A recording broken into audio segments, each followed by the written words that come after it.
Hey everybody, ZAVGreviews here, And the mini VG reviewer. and today we are reviewing Tomodachi Life for the Nintendo 3DS. So Tomodachi Life is a really wacky game, and if you've heard anything about it, you probably heard that it's like, I don't know, Animal Crossing, Sims, Tomodachi Life, something along that nature, but honestly when it gets right down to it, Tomodachi Life is really its very own thing. In Tomodachi Life, you start out by bringing in a Mii to a certain island that looks just like you, and after you get all set up, basically you can start creating more Miis, and the game continues from there. The game is all about giving Miis and doing things with the Miis and seeing how they react to different situations. For example, you may give a certain Mii some kind of food and they absolutely love it, or you may give a Mii a certain kind of food and they absolutely hate it. You might give them a certain dress or costume to wear and they might love it or hate it. You get to play games with them sometimes. You get to see them interact with each other and see them fall in love sometimes. And honestly, it's a pretty cute game and pretty addicting for the first couple times that you play it. And also, just like a Tomodachi Life, where like, say you had a Tomodachi Life where you took care of, I don't know, a fish or something, I really didn't care for that. Like, it was sort of boring. But in this game, it actually adds a lot to the concept of a Tomodachi Life. Hence, like, because the name's Tomodachi Life, of course. And this time, it's like actually interesting because there's so many things that can happen, and it's not just repetitive right away. And there's a lot to do. You get to create Miis in this game or download them from other sources, and you get to change their looks and give them their own personalities. I was surprised to see that their personalities could actually influence the way they acted in-game. That was really entertaining, one of the small things a video game does that I really tend to like a lot. But like I said before, this game is mostly just seeing how the Miis interact in various situations, and that's basically it. Doesn't mean it's a bad thing, especially because the game is very quirky and weird. It's very interesting to bring in a character like Luigi and maybe Alex Rodriguez or, you know, some famous person in real life and see them react and become friends with each other.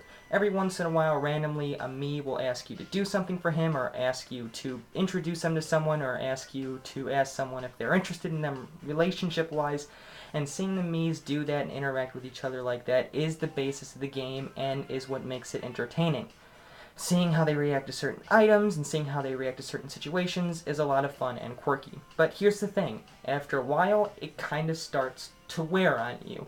I played this game a lot for the first week I got it. Making different people and seeing how they interacted with other people was a lot of fun. Seeing someone like Dean from Supernatural become friends with one of my friends in real life and have them throw a party over at one of their houses, or see them play video games, or see them interact with one of the gifts I had given them when they had leveled up, which is what a Mii does when they receive a certain happiness level, is entertaining, but only for about the first week or so, because after then, you've basically seen all the scenarios that Mii can go through, and it gets kind of boring.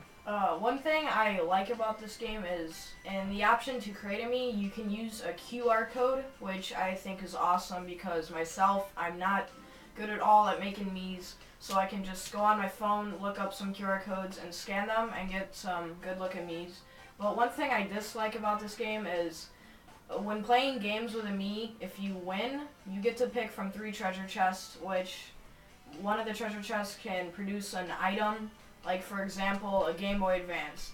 I didn't like the fact that the Miis actually couldn't use what you got, because that's what I first thought when I saw it. The only thing you can do with these items is sell them, which I didn't really like. Don't get me wrong, I enjoy how quirky the Miis are and how they interact with everything around them, but after a couple weeks or so, or maybe a month, you've basically seen all the basic scenarios a Mii can go through. Having them have a dream, having them get in a relationship, break up, have a kid, all that stuff. And after that, I kind of got bored. Maybe you're that kind of person out there that enjoys that wackiness and seeing different Miis do tons of different things all over again, just with different people. You'll see the same scenarios, but it will be with 2 or 3 different Miis. And maybe you really enjoy stuff like that and get a kick out of it. I did, but only for about 2 weeks. Then I really started to play the game less and less, and now I haven't played it for about a month.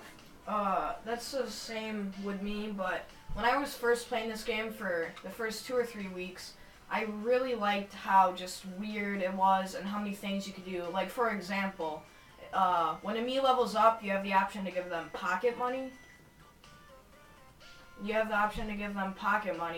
And which you can make a spaceship with. But I haven't really done that because I just didn't find the time to make all the money needed. So all in all, I'd probably give Tomodachi Life a 7 or a 7.5 out of 10, and I'd recommend you rent it because, I don't know, maybe you will find this fun, but to me it just got repetitive, so I'd rent it to begin with, and if you really think that you like the game, then buy it, but I'd just rent it to start with. I agree. The game was wacky and entertaining at first, but seeing all the scenarios that the game had to offer came by pretty quickly, and the rest just really didn't do it for me. But it's a neat idea, and I think it just needs to have a little more things and extras put into it for it to really hit the top. In my opinion, the game gets a 6 out of 10, and I suggest renting it, because maybe you're someone like me who gets a kick out of watching people do wacky things with each other in me form for about 1 or 2 weeks, and then it gets tiring, or maybe you're one of those people who could never get tired of it and play this game for years on end. I don't know, it really depends on the person. Personally, I am not upset that I bought this game. I'm really glad that I tried it out. It's a neat idea, not perfected, but very fun and quirky. About total, between the two of us, I'd say this game gets about a 6.5 or 7 out of 10, and I definitely suggest renting it. Thank you guys for watching, and we'll see you next time.